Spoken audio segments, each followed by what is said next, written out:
안녕하십니까. 부부 펀 더하기 이병준입니다. 자, 지극히 평범한 사람들도 가끔씩은 삶의 회의를 느낄 때, 또 자신이 너무 한심하게 느껴질 때, 주변 환경들이 너무 혐오스럽고 정말 버겁다고 또 부담스럽다고 느낄 때가 있죠.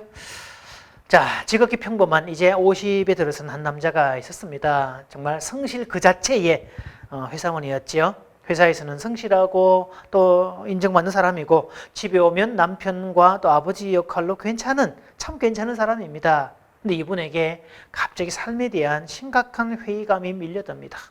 어떤 면에서 보면 겉보기에도 문제가 없고 속보기에도 문제가 없다는 거.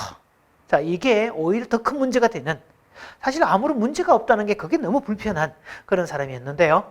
자, 아내는 수두분한 외모에 알뜰살뜰 살림 잘하고 있고, 아이들은 뭐 아주 특출한 인재는 아니지만 자기 앞가림 정도는 충분히 하는 아이들이고, 누가 보아도 부러움을 살 만한 그런 가정인데, 자, 이 남자에게는요, 그런 가정들도 막 실정이 나고 짜증이 납니다. 아내는 자기만 쳐다보는 것 같고, 애들도 자기만 바라보는 것 같고, 그래서 뜬금없이 아내한테 여보, 당신들 나이가 찼으니까 이제 친구들 만나고 취미 좀 가지고 그래 라고 했더니 아내는 두 분 다 안 나간다는 겁니다. 그렇게 말하는 아내가 또 싫어서 막 신경질을 내기도 했던 그런 상황이었죠. 자, 그런데 몇 개월 전부터 속느낌이 조금 이상합니다. 음식을 먹으면 넓게 속에서 뭔가 이렇게 올라오는 것들이 있어가지고요, 원치 않게 마치 소가 되새김하듯이 음식물을 막 씹기도 합니다. 다른 가족들이 이상해합니다. 분명히 식사를 마친 시간인데 남편이 뭔가 오물오물 씹고 있으니까 아내가 뭘 먹느냐고 묻습니다. 아니, 되새김 중인데 라고 했다가 아이들과 아내는 경악을 합니다. 그러면서 가슴이 답답하고 심장이 불규칙하게 뛰는 것 같기도 하고 급작스럽게 땀이 나는 것 같기도 하고, 이러다가 급성 심장마비 오는 것도 아닐까라는 걱정이 되기도 하지요.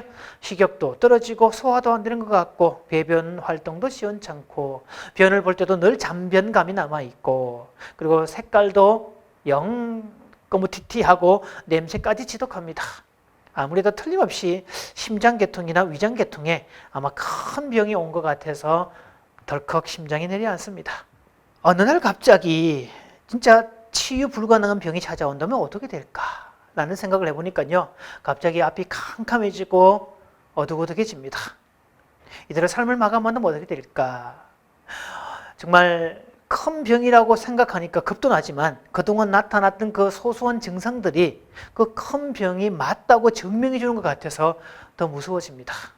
만약에 이들은 삶이 끝난다면 내가 타던 자동차는 어떻게 할까? 그 많은 책들은 어떻게 될까? 뭐 오디오는 누가 쓰고 TV는 누가 쓰고 카메라는 누가 쓰고 장례식엔 누가 오고 나는 어떻게 기억될 것이고 나는 정말 잘 살았던 것일까? 이런 생각들이 막 들게 되지요. 자, 그러면서 혼자 고민을 하다가 용기를 내어서 아내에게 제가 몸 상태가 이렇다고 알려주었습니다. 그랬더니 아내가 펄쩍 뛰면서 진작에 그런 얘기를 하지 않았다고 화를 냅니다. 그러면서 막 재빨리 병원을 알아보고 인터넷을 뒤져서 검색해보고 이것저것 확인을 하더니 하루 만에 어렵다는 병원 진료 예약을 받아내고요, 그 다음에 남편을 데리고 갑니다. 휴가까지 처리를 하고. 그래서 참 여자란 가족에 관한 어떤 일에 대해서는 남편과 아이들에게 문제가 생기면 어쩜 그렇게 냉정하고 차분하고 침착하는지 정말 놀랄 뿐이죠. 그렇게 남편을 잡아서 팔을 끌다시피 해서 병원 진료를 받았습니다. 내시경 검사를 하고 결과를 기다리고 있는데요. 자, 뭐 위암이나 그런 큰 병이 아니라 역류성 식도염이라는 진단을 받았습니다. 그리고 그 병은 그 나이 대 사람들이 많이 갖고 있는 병이다. 그래서 죽을 병이 아니라 일시적인 병이고 약물과 함께 몇 가지 처치를 통해서 치료할 수 있다라고 처방을 듣습니다. 자, 달라진 것은 이 남자의 마음이었죠. 병원 갈 때와 올 때가 완전히 달라졌습니다. 몸은 똑같은 상황이었지만 이전과 이후가 달라졌죠. 마치 새우로 태어난 것처럼 모든 것이 신선하기만 합니다. 호들갑을 떨어가면서 걱정하는 아내가 고맙고 아빠를 걱정하는 아이들의 눈빛이 고맙습니다. 그동안 잘 자라준 아이들도 기특합니다. 혹여 지금 세상을 떠난다 할지라도 저 아이들 정도라면 세상을 느끼니 살아갈 것이다 라는 확신이 드니까 그렇게 자라준 아이들이 또 대견하고 고맙기도 하지요. 병원을 다녀온 아침, 온 가족이 식탁에 둘러앉았는데 여느 때와 비슷한 상황이지만 그 식탁이 얼마나 소중한지를 새롭게 느끼게 됩니다. 그렇게 온 가족이 둘러앉을 수 있다는 것도 고마운 일이고, 내 손으로 밥을 먹을 수 있다는 것도 고마운 일이고, 화장실을 혼자서 다녀온다는 것도 더더욱 고마운 일이고.